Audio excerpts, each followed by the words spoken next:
Hey everyone, welcome back to another SOAR episode from this season's theme of booksellers for books that provide food for thought.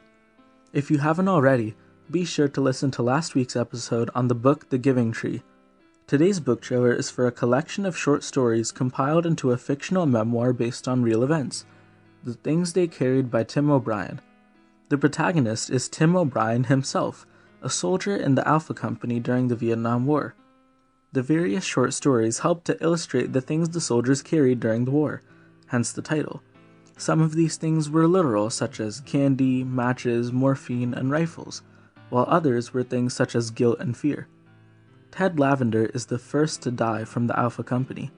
He is a low-ranking soldier who is shot and killed on a trip to the bathroom.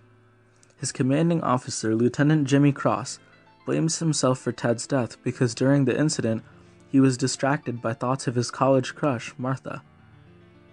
O'Brien then talks about why he came to Vietnam in the first place. He is drafted in 1968 but escapes to Canada to avoid fighting, as he doesn't believe in the Vietnam War. He feels guilty about avoiding the war and potentially disappointing his family, so he leaves his lodge in Canada to go back home and then to Vietnam. Kurt Lemon is the next one from Alpha Company to die. He is killed by a rigged mortar wound that he steps on. O'Brien explains that he wasn't close to Kurt, but did hear a story about how Kurt fainted in front of a dentist and had the dentist pull a perfectly good tooth just to save face.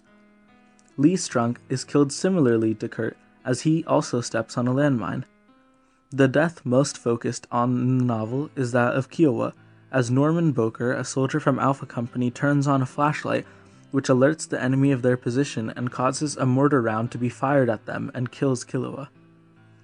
O'Brien himself has feelings of guilt over the death of Kiowa, and upon finding Norman Boker's immense guilt, he says he decided to tell Kiowa and Norman's story by writing this novel. He has other reasons for his guilt because he killed a man with a grenade outside a village in a situation where the man's death was avoidable. Will the survivors ever be able to live life normally again and get over their guilt? What are the morals of this novel? Read to find out and join this enlightening novel on the realities of war.